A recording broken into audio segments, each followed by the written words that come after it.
Welcome back to another Sunday drive. This one I think might be my last one. I might, again, I think I said last time, but depending on the weather, might squeak another one in there, but it's been pretty darn nice up here, and I got to get to doing some yard work. So I thought, wasn't quite sure what I was going to do today, but I got to thinking, so I'm going to rip this layout up. Well, the plan is, anyways, rip it up over the summer and put down a new laydown or a new layout for next race season. So try to come up with, what would I want to run today. I got some ideas, but I thought for today I'm going to run these two particular cars. I can't remember if I've run any AutoWorlds on my Sunday drive.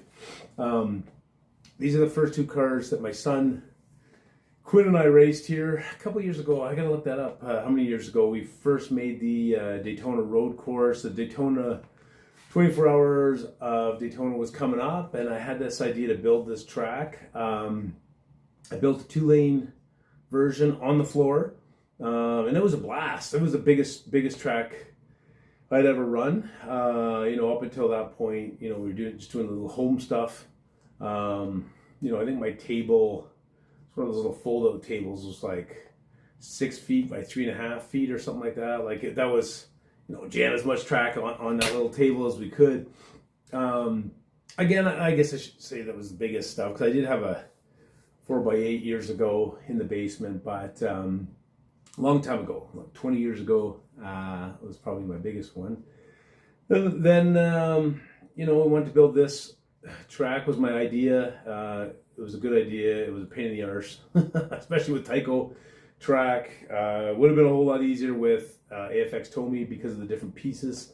But I grew up with Tyco. I had boxes of Tyco, so it just made sense to build with Tyco. The problem with Tyco is that some of the radiuses don't exist in the Tyco universe. So it actually ended up finding some custom pieces to build this 4-lane, or I wouldn't have been able to with regular Tyco stuff. So yeah, I'm a little nostalgic about taking this apart. But it's been a year and a bit, I guess I've had this, but I wanted to do something a little bit different for the race season. Put a little more track on. I mean, obviously this track has a lot of green space, and I'd like to fill it up. So yeah, that was always the goal. So I thought, okay, what can I run today? And these two AutoWorld Xtractions, I think it might be the first AutoWorld cars that I got when I started getting back into this so many years ago. But yeah, let's put them on the track. I'm going to give a warning: they're not the best. They're not the best cars. There hasn't been a whole lot of maintenance done or replacement bits, but I am committed to making these babies go around this Sunday one last time. All right, let's take a quick look at these. So this one is the Bobby Isaac car, number 71, the Superbird, and the Richard Petty coming around, number 43. Funny thing, I've never been a huge Superbird fan. I know people love them. My son loved them. I bought these guys, classic matchup.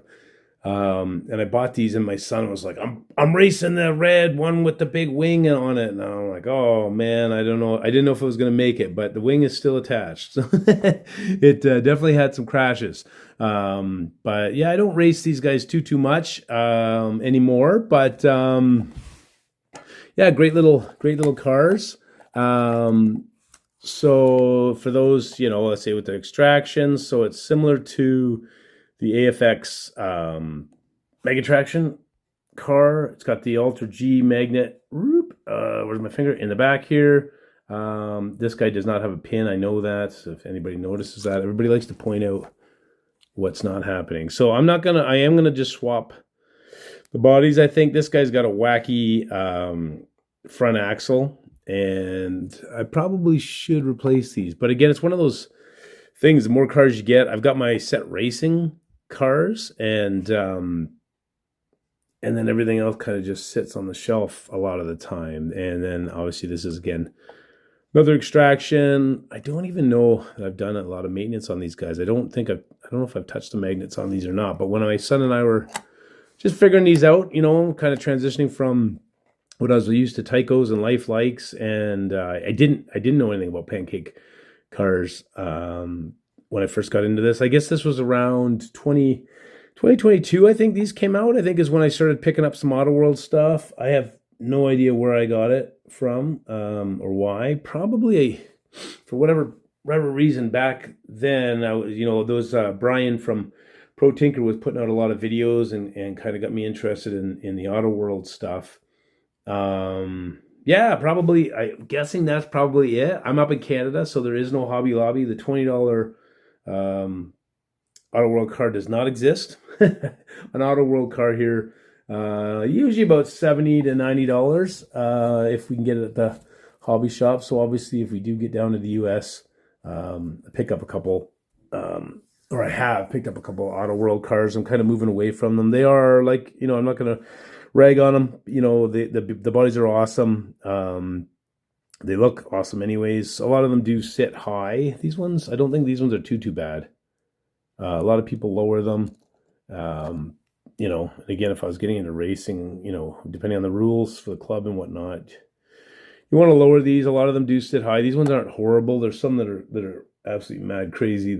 Half the chassis is hanging out of the bottom of the bottom of the body, so they're super top heavy. You can definitely get them race ready. It just takes some work for sure. There's a lot of guys out there that are doing work on these. Some of the folks that I talk to on the internet racing sites, they can get these AutoWorld Xtractions and the Ultra Gs running super fast, but it does take a lot of work. I have no reason to it this time, other than some of the internet racing stuff, that I've been doing pretty minimal. But our club doesn't race AutoWorld cars, so I have not had any reason to do a lot of work on these. But I guess I probably should at some point. I know some people swap out; they just take the chassis and either sell them or toss them and swap them out with AFX stuff, the old Aurora AFX stuff or the new Race Master stuff. They just swap them out and use better chassis under these super cool bodies. But anyway, that's where we are. So my son and I had a pretty classic race showdown back in 2022 when we set the big track up on the floor. We raced 4 classes. I know we raced Tyco, we raced Lifelike, we raced these Xtractions, and we raced Johnny Lightning muscle cars that I had that had LEDs installed. So we wanted to capture the 24-hour race. I'll throw some pictures up from that back in that 2022, which has kind of got me thinking about this today. So I'll run these cars around, enjoy my Sunday drive. Hopefully you do as well. And watch them wobble around the track. They should run pretty good. I think the Richard Petty chassis runs pretty smooth. It's the Bobby Isaac one that has some wacky stuff going on. So probably just needs a whole new chassis. I don't know if we're fixing this one up, but there they are. So let's go for a drive.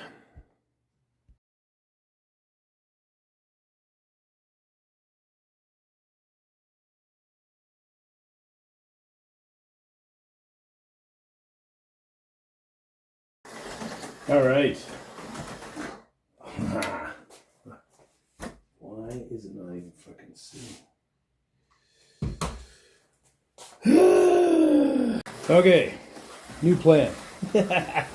So, you know what? I was gonna did a couple takes, and as you can see, you probably saw, I couldn't keep the car on the track. I don't know how the heck we raced these things back 4 or 5 years ago because it was like absolutely insanity. I get looking at the pickup shoes, pretty springy. They're not sitting flat. The front tires on the AutoWorld cars. I don't want to make this into an AutoWorld car bashing video. That's not what it's about. But the front tires are huge. So I swapped them out for some washers. Still couldn't get the car to stay on the track. The pin it was flying out on the corners, and that was shoe tension, and so I don't want to spend all Sunday fixing the car up. So I, after a couple goes arounds, I took out my Xtraction race car, and we'll run the bodies on this. This car is tuned up. This car is got, I don't remember what's in this car. Probably doesn't matter, but I guess for those interested, what do I got in here? I got a, I can't remember what armature that is. I got some Killer Bees in there, but oh shoot, I can't remember what ohms that is. I can't remember our rules. We're not racing Xtractions right now. We raced them in the fall, so I don't remember. This car's got silicone tires and washers on the front, so it's staying on the track.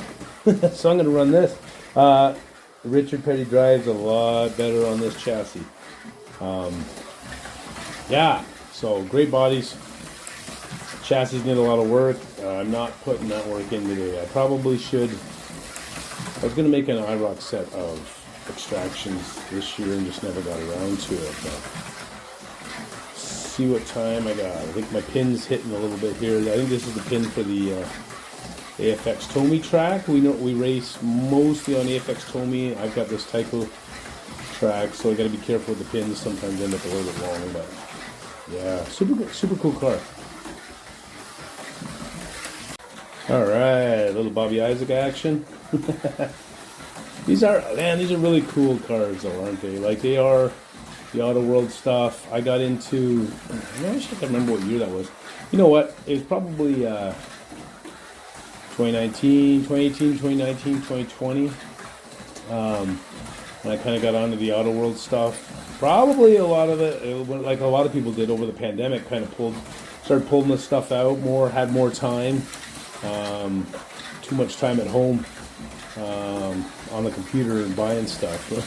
But probably when I got into this stuff, I ended up with shelf loads of AutoWorld stuff because it was neat, right? Like, it's super cool stuff. AFX wasn't doing a whole lot at the time. They were doing a little bit. They were kind of just ramping up business again, but AutoWorld definitely, I think, had the market at that point, or the retail side of stuff. Really bringing out some nice stuff. I got a lot of AutoWorld stuff, but like I say, I don't race it. I do like it. The bodies and that are really neat stuff. Some really cool remakes and that of stuff maybe you couldn't get your hands on anymore. So pretty neat. I didn't quite know what to do with all this AutoWorld stuff, but even as I'm driving today, I'm kind of enjoying this car so much. I do have a very large supply of Xtraction chassis. I bought, there's a guy locally here that was selling off a friend's collection that had passed away, and he ended up with this great big tackle box parts bin, drawers, and he didn't, kind of picking away at it on Marketplace and eBay and whatnot. It was sort of like, hey, do you have any interest in this? How much do you think? And I offered him, I think, a fair price. I mean, a bit low. I mean, but super good price, and unloaded it all from him. So I ended up with, trying to remember the count. I haven't counted it in a while. 40 or 50 Xtraction chassis in all different shapes and conditions and everything else. So while I'm running this and enjoying it, it makes me think that maybe I should take to repairing some of those chassis and putting them together and making some cars for some of my favorite AutoWorlds that just don't get run. There you go. That's the plan. I just need to retire. As I said, I get these comments sometimes on the videos where it's like, you need to do more maintenance, your tires aren't touching, your whatever, blah blah blah. And I'm like, yeah, okay.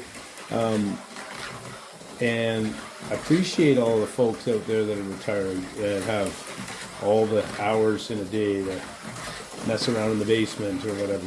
I do not. I gotta go to work. I got a new puppy. I got kids.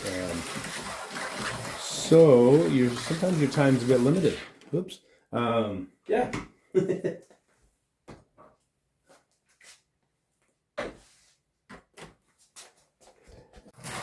Yeah, so sometimes doing hobby stuff, your time's a bit limited. I wish I had hours to work on cars, work on my track and everything else, but gotta take what you can get.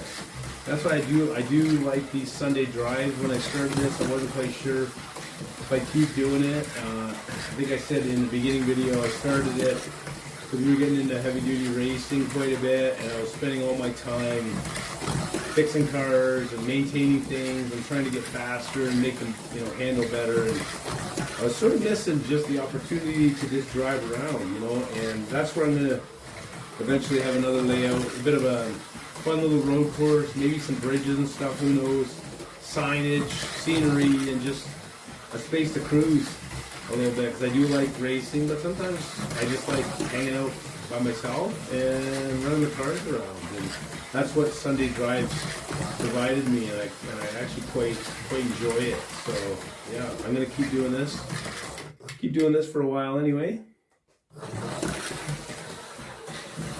Yeah, so I mean, that's what I really like about the Sunday drive. It's just the ability to drive something around, drive different things around. Memories, think about why maybe I have that car, or some of the stuff like that 24 hours of Daytona that my son and I did. We mapped out 4 different heats. We ran them over the weekend. We didn't run them all at once. We ran them, I don't remember if that was a long weekend. I don't know if it would have been or not. January, I think it's 24 hours long, January, February, but I can't remember. I gotta go back and look. We ran that over 2 days. I think we ran 2 heats. They were long heats. Actually, now thinking about it, I remember his Lifelike. I think it was his Lifelike car, or a Tyco. It was a Tyco car that he really loved. NASCAR Haveline, and it burnt up. And we started to smell the heat, and boom, it blew up. And that was like one of the first cars that I think I blew up in years and years. It was the first one he's ever seen. It was hot. It was like smoking. Like, oh my God, Dad, what the heck? And years go by. I always say I would have thrown in this shoebox and probably would have lived there. And a lot of my cars did live in shoeboxes for years, broken. But then you figure out, okay, what's wrong with the car, and being able to talk to people on the internet and ask questions if you don't have that local person or whatever that knows, and okay, maybe check this, check that, and my brushes, I'm trying to remember what caused it. I can't remember why it burnt up, but inevitably, I bought some new brushes, put them in. That's the first time I'd really done any maintenance on a Tyco car. And boom, car's running again, my son's happy. So it was that 24 hours was fun. I'd like to do that again.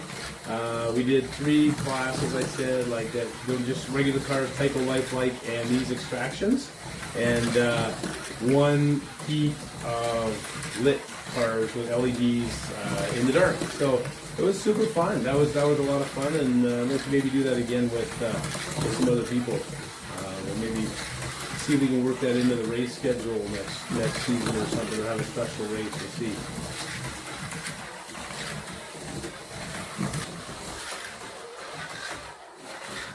Anyways, I'm going to keep running as always. I really like these cars. These are fun.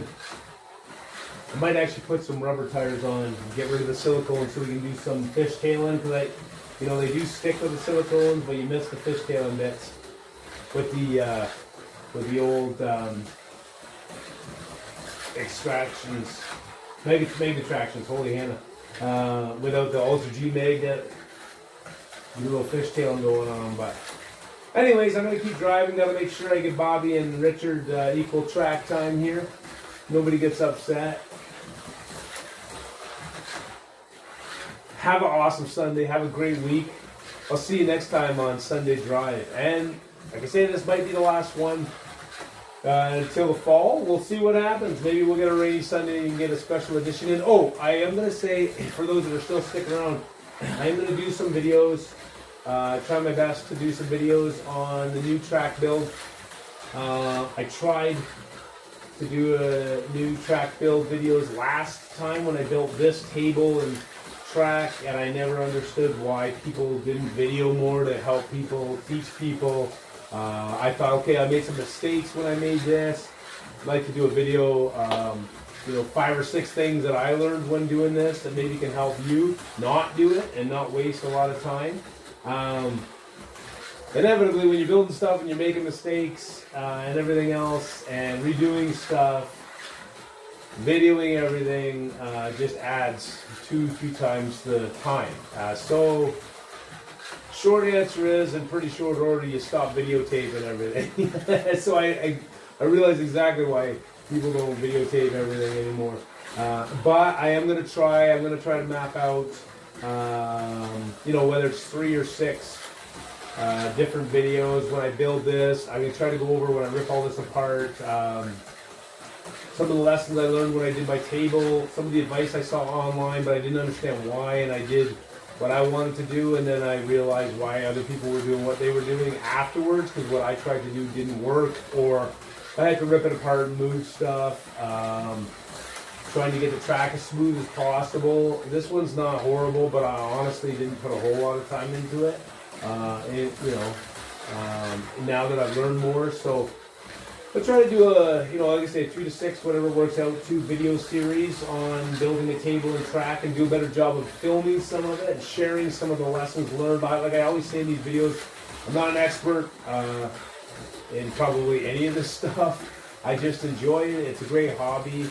I think any more content that we can put out there for people to learn. Like I always say, hey, make some comments and tell me what you see I might be doing or should be doing. And I can learn, and you can share your knowledge. There's a lot of people that have a lot of knowledge that have been doing this a lot longer than I have, and I think if we can learn from each other and share, I think back stuff that I learned when I was a kid. There was no videos unless there was a local guy at say a music store or the hobby store that taught you something, but then came the advent of YouTube and videos and online social media stuff, and man, you can learn so much. But a lot of the folks in this hobby are older and aren't putting in that time, and I get it. So I say, you know what? If I can put some stuff out, hopefully try to learn, help that next person coming along, know why somebody does something, and maybe a little tidbits. Again, no expert here, but just having some fun, running some toy cars. High performance race machines. All right, Richard. Run some hot laps, baby. Till next time.